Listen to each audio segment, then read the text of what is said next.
raja mereka itu. Siapa nama raja itu? Raja itu bernama Raja Panom. Raja Panom. Benar. Atas dasar kecintaan kaum dari alam Yudabarera itu kepada sang raja, mereka tidak ikhlas ataupun tidak menerima jikalau tuan rajanya meninggal dunia karena penyakit yang sudah dideritanya. Kaum dari alam Yudabarera mencoba berikhtiar. Ikhtiar itu terjadi bahkan sudah sampai beberapa tahun. Hingga doa-doa dari para kaum ataupun dari rakyat Raja Panom itu benar-benar dikabulkan.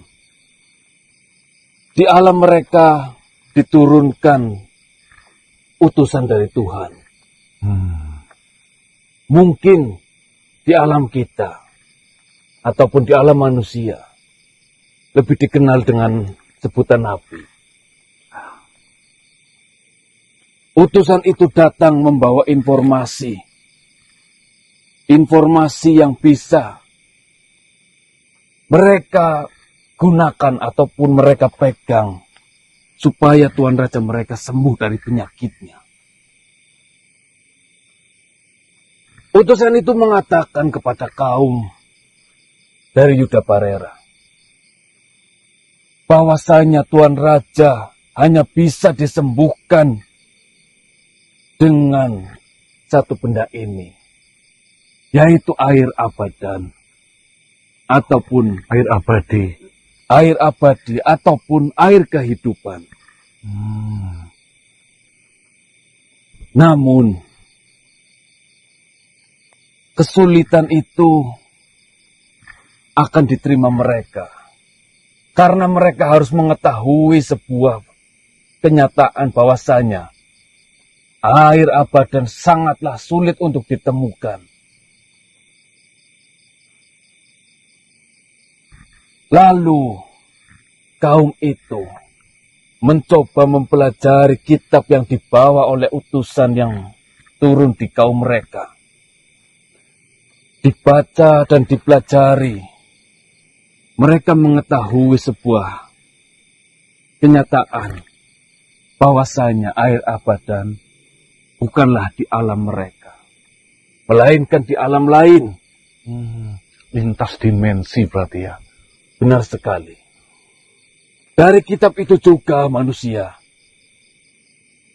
beberapa cendekiawan dan kesatria dari kaum itu mencari petunjuk di kitab yang sudah mereka pegang.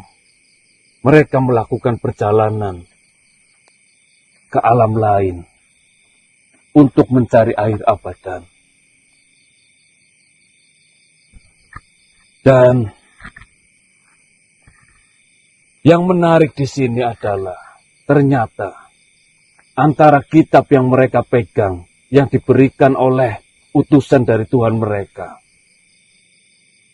itu ternyata berhubungan dengan kitab yang sedang dicari oleh kerajaan Singosari saat ini. Oh, berarti kitab itu menyambung itu. Entah ada takdir apa antara kitab satu dan kitab lainnya saling berhubungan walaupun sudah beda alam. Walaupun sang pembuatnya berbeda dan tidak saling mengenal. Namun dengan takdirnya dari Yang Maha Kuasa, kitab itu saling berhubungan. Keterhubungan itu menunjukkan sesuatu atau bagaimana? Benar. Antara kitab satu dan kitab lainnya saling berhubungan menunjukkan jalan kepada air abadan itu. Dan asal kalian tahu manusia, perjalanan dari kaum yang berasal dari Yudabarera itu sekarang sudah sampai di perjalanan keempat ataupun alam keempat yang sudah mereka lakukan. Kau bisa bayangkan betapa panjangnya perjalanan mereka. Betapa rumitnya mereka harus mempelajari kitab-kitab itu. Lalu, jika memang tujuannya mereka mencari air abadi, dan ini adalah alam keempat, yaitu bumi, alam manusia. Ada rahasia apa di balik larang Rio ini, menurut Tuan? Setelah mereka mendapatkan kitab yang berasal dari Singosari ataupun kitab Amurwa Bumi itu, mereka mempelajari sampai benar-benar dalam semua yang ada pada kitab Amurwa Bumi itu. Mereka menemukan petunjuk bahwasanya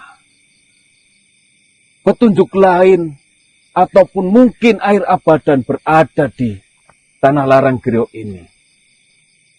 Maka dari itu, mereka berjalan dan menuju ke tanah larang Grio ini. Untuk mendapatkan petunjuk selanjutnya berarti ya? Benar. Namun, air abadan bukan hanya mereka saja yang mengetahui. Namun, mereka memperkirakan pastinya ada makhluk lain yang mengetahui keberadaan dari air abadan ataupun petunjuk arah dari kitab-kitab selanjutnya. Mereka mencoba menghalangi ataupun mengurangi sebuah resiko yang akan terjadi. Mereka tidak mau bersaing dengan makhluk lain dari alam lain. Sehingga mereka menggunakan wujud dari alam aslinya. Itu mengapa dari bangsa jin seperti saya tidak bisa melihat makhluk yang sudah pernah kau lihat. Mumi tersebut itu berarti makhluk dari Yuda Barera, alam Yuda Barera. Salah satunya iya.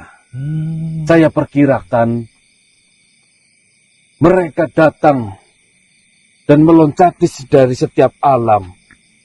Itu berjumlah banyak. Tidak hanya satu. Hal yang mereka cari adalah air abadan. Yang mana air abadan itu sangat-sangat dirahasiakan. Sangat-sangat disimpan dengan baik oleh Sang Maha Kuasa.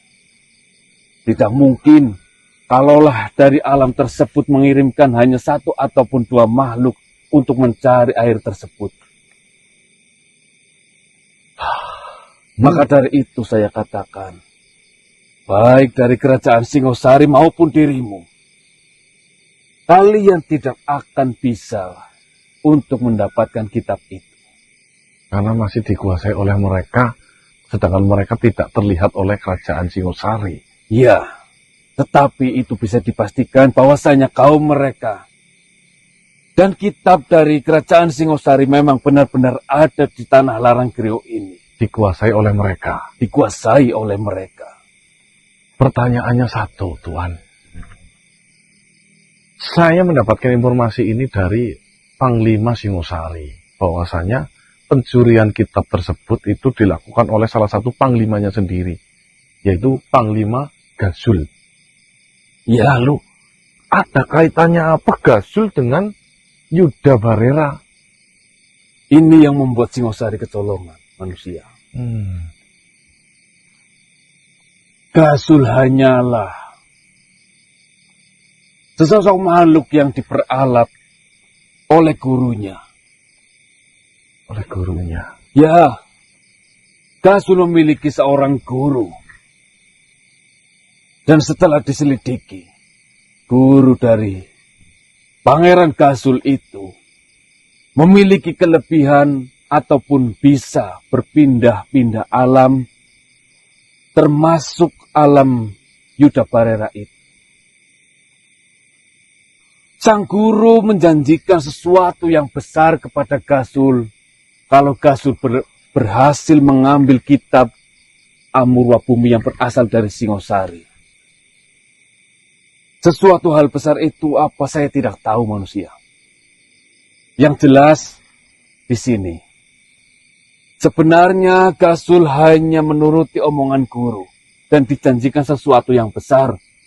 Dia tidak tahu tujuan dari sang guru meminta dan ingin mendapatkan kitab dari Amurwa Bumi itu yang berasal dari Singosari untuk apa.